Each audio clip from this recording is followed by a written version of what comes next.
ITVT.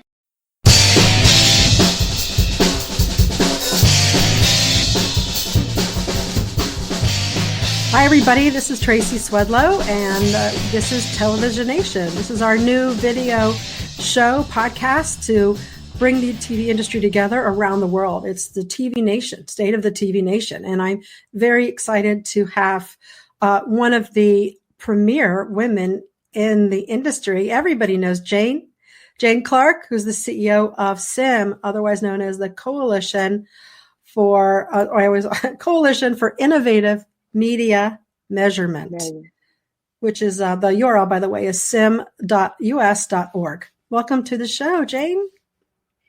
Thank you. It's great to be here. Here is your logo. I just want to show everybody what that is. Okay, great. All right, so much to discuss: data, measurement, tracking, brands, advertising. Everything is being sort of blown up and, reinvented. But first, I want to find out how you're doing. How are you doing in your home office, or what's going on? I'm doing very well. I think my husband and I are very experienced at social distancing and working from home because we live kind of out in the country, and we're far away from New York City, where I do have to say that one of my daughters has already had coronavirus, she and her boyfriend, and they recovered in 5 days, 6 days. Wow. And it was relatively mild, and they're fine. They're moving on. And it wasn't, luckily, that big a deal for them. Well, now they're not unlike it is for others. Yes, we hope they're immune now. Immune. So maybe they can go out and have fun and party. No, I mean, like, what are you doing? No, I don't know how that works. I don't know. Everybody's a little nervous about it because they're not entirely sure that you can't get a relapse. So I think it's still new territory. Well, I'm glad they recovered. Very, very happy about that. And where can you tell me where you are? Are you on Long Island or upstate? Or I'm about 45 minutes northwest of the George Washington Bridge in New York State. It's called Tuxedo Park.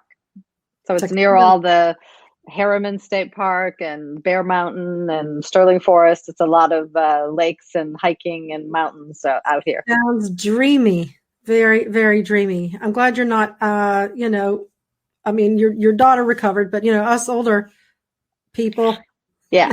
Anyway, we hope everybody in New York gets through this as much as possible, right? So, okay. So, but I wanted to ask you because as I recall, CIMM was founded in Montreal, but you're based in the U.S. Wasn't it founded in No. Always New York. It was always in New York. It was the TV networks, media buying agencies, and a handful of large advertisers. It was actually, they founded, originally they had the idea during the last recession, 2008, 2009.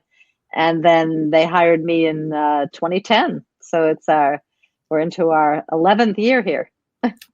Well, you're always such an important person at conferences. People want to hear what you've got to say. Of course, you've participated at TVOT many times, and we're very grateful to bring your insight and analysis into the measure, to talk about the measurement industry or the TV industry as measured. So, so much to discuss in the age of COVID, where everybody's getting online to watch more and more video. So, and there's so many conflicting issues going on. More TVs being watched on all platforms. People are trying to figure out how to market their brands. More data is being collected, and we're going to go through all that. And yet you have a history. You have a history of collecting and managing data, or the science of that. Can you tell me a little bit about? Let's put that slide up here. Oh, that's your website, by the way. I just wanted people to take a look quickly. There's those bars that are across the middle there. Those are two really good reports that you can download. One's about TV attribution, and the other is about how addressable TV is changing the measurement for national TV measurement. It kind of breaks the Nielsen ratings. So those are two really good reports you can download for free. Okay, great. Just right there in the middle in those purple bars, right? Yeah. All right. So let's talk a little bit about the fact that your previous experience or in managing, the techniques of gathering data, right? How is that going to come into play now? How is that going to be a really powerful tool for all of these broadcasters? Tell me a little bit about how you think data is going to impact the world now, going forward, in order to help people innovate, perhaps. Right. Well, I think Tracy, from the wonderful TVOT show that we all love to come to every year, that there's been a huge revolution in TV data over the last 10 years or so. And what I'm seeing here is that a crisis is actually accelerating this change, because everyone's seeing the value of all of this new data that's available to react quickly and to kind of optimize and reallocate your ad spend, and for the networks to kind of reallocate their content planning and their scheduling in this environment. Because I've been hearing that the network ad sales guys are working 12, 15-hour days, trying to move around and reallocate, and they're using data to do this, because they now have very granular TV data from smart TVs and from set-top boxes that, they didn't used to have when we only had the Nielsen ratings, based on 25, 30, 40,000 homes max. Now you can go in and you can find out where all those people that were watching live sports, where are they now? How can I reach that same audience when I can't buy that live sports, for my advertising anymore? And, it's also, you get these data back very quickly on the smart TVs. It's a little slower for the set-top box data, but the smart TV data comes in overnight. And it's really helping, everyone have a much more granular appreciation across the whole country of what's happening and what the trends are, and where to reallocate spend, where the audiences are. Because what TV data does is it brings this whole new form of, trying to plan and buy television advertising, is because now you've got data that you can match to other forms of data outside of the TV viewing data sets, and you can find your audiences in a much more granular way. Yeah, so just to reiterate, because I want to make sure I understand, you're saying basically that they're comparing the data for people who were maybe watching a sports game at 7:00 or whatever it was on whatever network, and now what are they doing? What are those same people doing? Yeah, so they're looking at this brand show, they're looking at this brand, they're seeing that commercial, and where are they navigating? So you're able to, you're basically, it's like an attribution bonanza. You know? Yes, completely. And that can be used not only for advertisers, but for the networks and their own marketing and promotion and planning. So, for instance, you can go in, March Madness was canceled. You can go now to a year ago and look at the granular TV data as to who was watching March Madness a year ago. And now you can go and find those very same kinds of people, those segments of people. This isn't like one-to-one. It's not kind of a creepy tracking of people and what they're watching. It's a segmented viewing. Yeah, right. So you can find, March Madness viewers, and what are they doing today as a group? Where can I find them? Have you gotten any insights? Are the networks telling you anything, or do you see this passing on your desk? I mean, how transparent is all this? I want to see a chart. No, actually, I can't really tell you where they're finding them. I just know they're doing all this, and they're doing the reallocations.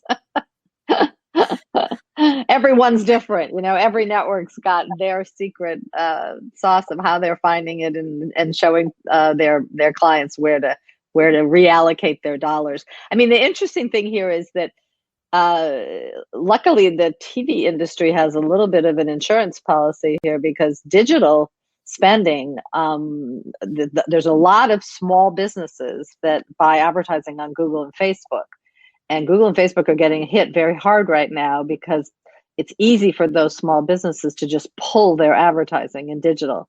Unlike in television, where you have these, 60 to 70% of the dollars get allocated in the upfront, a year ago, and you have a contract. So you have a contractual relationship where you have to buy this advertising from that network. So they have to find a way to accommodate you. It's very difficult for a marketer to just completely pull all their advertising at this point in time. But you wonder, like, how are these brands going to be nimble to go to put themselves out there? Are they just pumping their same ads, or are they COVID empathetic ready? Or, I mean, are you getting a sense of what they're doing over the entire industry? Are you hearing what the strategy is? Because if they're not able to pull that stuff, what are they doing to seem relevant? Yeah, it's a big issue, and I think a lot of marketers are scrambling. Some of them are, and especially because there's, if you look at these ads, they can be illustrating behaviors that are so inappropriate now, like, shaking hands, being in large groups, hugging and kissing, all of that. So I think they're all having to scramble and see if they can find creatives that fit into this current environment, that aren't offensive, that are sort of neutral, and many of them, if they have kind of purpose driven ads, or any kind of purpose driven campaigns, they're trying to pull those out and run those, and just making sure that there isn't a juxtaposition in the middle of some very serious, business, or just news on CNN or MSNBC, one of those networks, or on some of the, news shows on the broadcast networks. I think they just are trying to make sure that the juxtaposition of their advertising against the serious news isn't a problem. A lot of marketers try to pull out of, bad news. They don't want to have their brands associated with bad news. But the history has shown that if you pull your TV advertising during a recession, that it does not help your brand in the long run. Brands that stay in and or increase have, over the long run, grown and seen much, better improvements in their growth over the long run. So I think it's really a matter of just figuring out how you can change your messaging, how you can do. I mean, I've been really impressed with the people that have actually changed their product, like the Louis Vuitton, what's that company that, I'm sorry, am I getting the spirits company that completely redid a bunch of the spirits companies that are. You mean alcohol? You mean spirits? Yeah, alcohol spirits that are retooling their vodka, whiskey. Yeah, they're retooling all their plants to produce hand sanitizer, and they're putting out ads about that. And it's just to do that, so to be agile enough to do that. Wow. And to be able to put out an ad that shows that you're doing that. It's amazing to me. Whiskey, vodka, sanitizer. Is it? Yeah, what's that? LVMH is one of the brands that's doing that. Yeah. And there's some very funky brands that are doing it, and they're branding. They're labeling it with their kind of funky alcoholic brand, but they're calling it hand sanitizer. Is it going to smell like alcohol? I mean, is it going to smell like rum, or like vodka or tequila? I could see that would sell. I've heard some jokes about that, but I haven't smelled any of it yet. Tequila sanitizers. Okay. Well, that's very interesting. So in the measurement business, though, since you have all that stuff, and you're still working out to build out standards, right? That's pretty much what CIMM is involved in, right? Is trying to make sure right? Am I saying? Well, yeah, our two big missions are to bring, more cross-platform TV video measurement to the industry, and to bring more granular measurement into television. And they're kind of interrelated, because you can't really do full cross-platform measurement for all forms of TV and video without having granular TV data. And what's happening is that the TV networks are trying to move to, creating platforms where they actually have all this data across all of their different forms of TV and video. And there's so many different forms of TV and video now. It's not just linear TV and, time shifted TV. There's addressable TV, there's VOD, there's all the different forms of digital, OTT, digital video. They're trying to get to the point where they can put all this inventory into the same platforms and to deduplicate it, using ID graphs. And where we are now is that all the different networks are doing this themselves, within their own network families, and they're all going to the upfront this year with offerings to do that, where they're able to deduplicate between digital and all the forms of television within their own inventory. Where I'm hoping that we'll get to in the next year is to be able to do that across the whole industry, so that an advertiser could really come in and make that comparison and get deduplicated reach across TV, all of TV. But are there any efforts that you know of that where these companies are looking for other types of platforms that they haven't used before, or other apps, perhaps? Maybe it's too soon, but we're seeing a lot of networks and social networks and the established networks maybe branching online using apps to organize people. Yeah. There are watch parties. I mean, I know that Netflix has started watch parties, and of course you can't get into Netflix, but there's a lot of innovation going on that it's hard to get your brain around. There's so much happening. Where you might incorporate Zoom, who knows? But I'm just kind of curious. Have you heard any rumblings about companies who are looking for other types of apps they haven't used before to measure people's activity in association with watching television on all of the devices? I just think there's a lot of overlap going on because everybody has a digital device, in their hand. Maybe that's why I had this bullet point: audiences and overlapping devices. Here. Yeah. No, this is the heart of it. I saw a really interesting note the other day. I think you should get Trevor Noah to come speak at TVOT. He created this social distancing, the daily social distancing show. Oh, and, yeah. He started it as a digital, live stream, and now he's going back to television. And I haven't been able to completely follow, how much is online and how much is on television. But that's why you need these new measurement tools, because you have to be able to combine all of that. If a marketer wants to buy it, and even if they want to plan how to get to bring audiences to this, they have to know, should we be doing our tune-in advertising on television to get them to go to digital, or should we be doing it on digital to get them to come back to television, or do TV viewers tend to watch tune-in on television and then watch on television, and digital do it only within digital? There's a lot of questions that people have, and how much people are going back and forth or kind of staying within one medium. And the only way you can answer all those questions is if you're able to pull together that data. And in many cases, the networks own some of these data now themselves. Have you seen any efforts to take the data they've already got? And you already mentioned this sort of retooling your products, but have you seen any networks retooling or using their data to generate new marketing efforts, new advertising efforts to drive you to their content?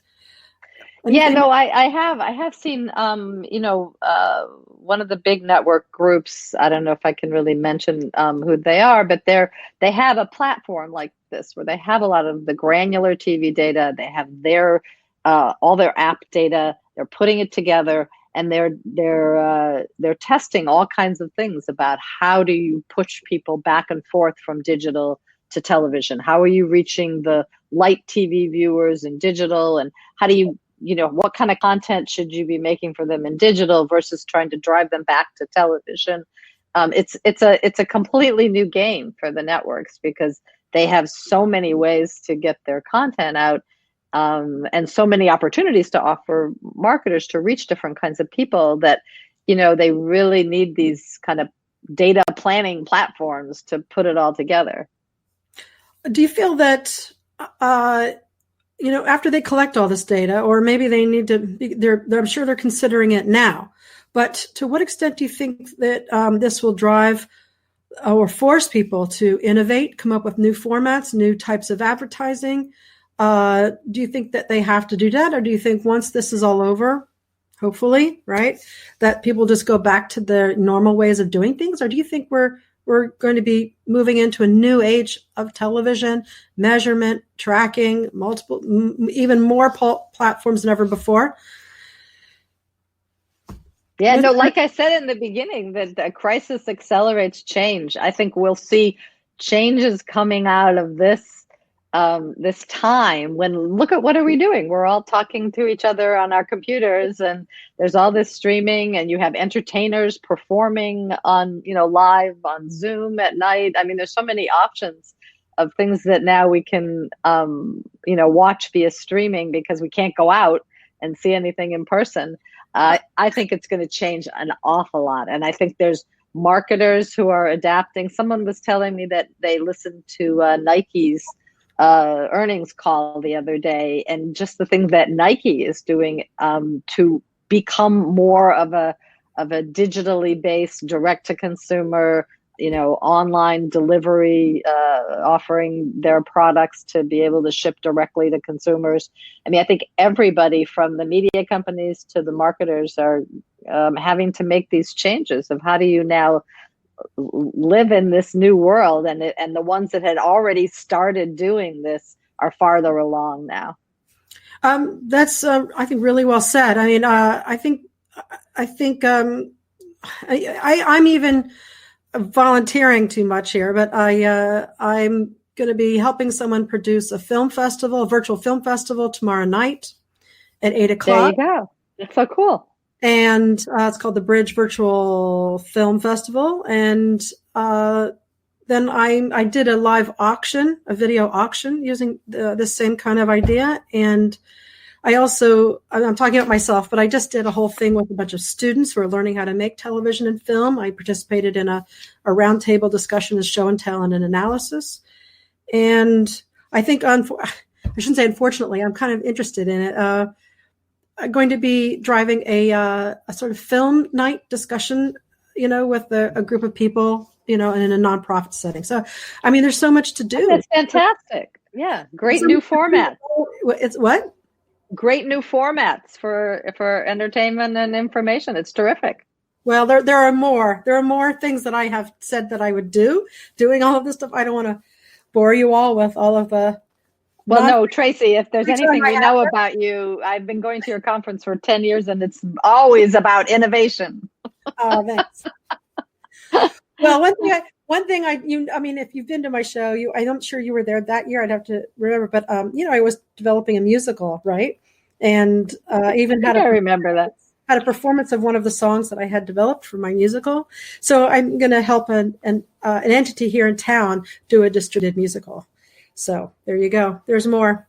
Okay, but that's fun stuff. But for the industry, we're really trying to connect the industry, and we're going to be doing more. Speaking of which, to do that, we'll be announcing that soon with other virtual events coming up. So much going on. What else would you like to tell everybody about how you guys are keeping, CIMM?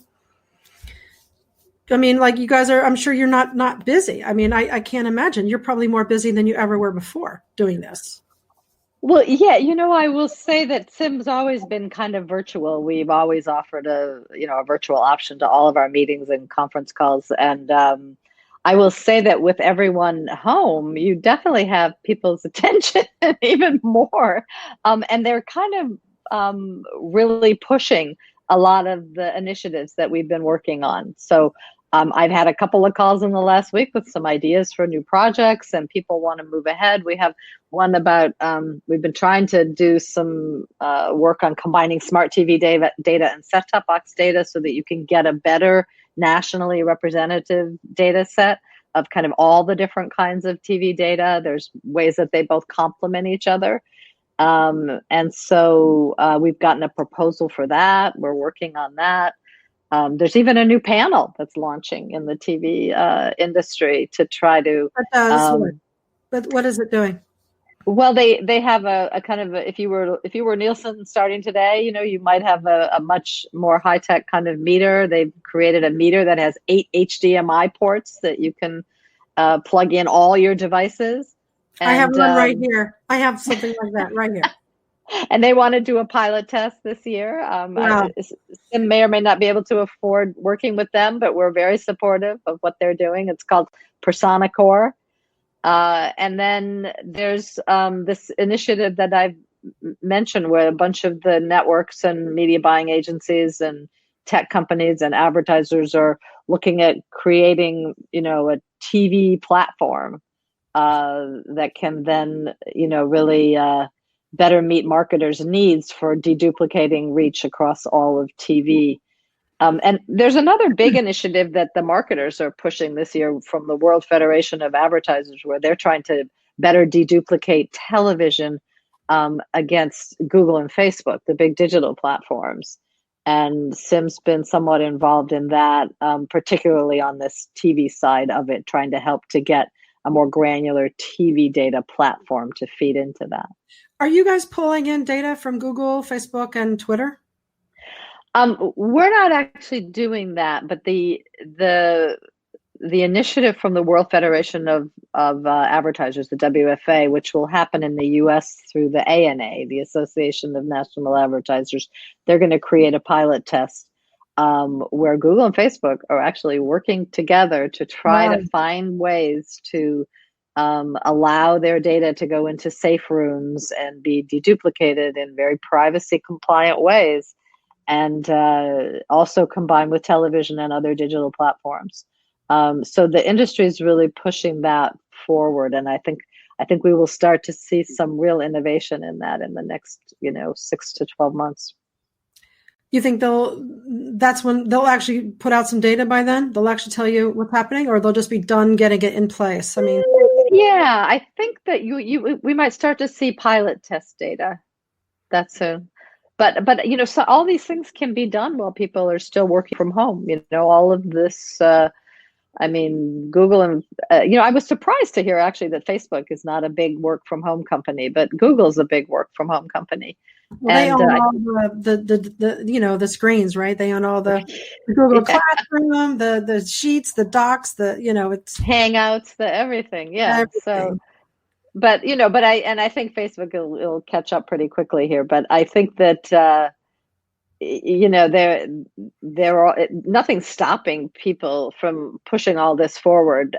Everyone can still have video conferences and talk about all of this and move things forward. So I don't see this current crisis changing a lot of that. And, hopefully the financial side of it will, sort itself out so that people don't pull back investment, in new measurement just because they, are having tough times. That's the only concern I might have. But I haven't seen that yet. I think people, they need to be more efficient. They need to be more effective. They need to spend their money wisely for the advertiser point of view, and the media companies need to help them to do that. So I think they're all pushing towards how can we be more efficient as an industry? How can we have better standards? How can we be more, kind of effective and have better use of data?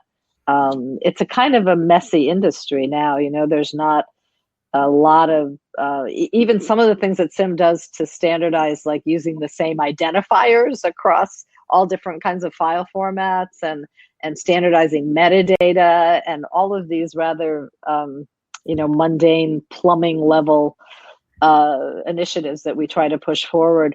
I see a lot more support for that now because marketers, they don't want a lot of waste around here, and so they are really trying to push for the whole TV ecosystem to be faster, more efficient, more data driven, more automated, is where it's all heading.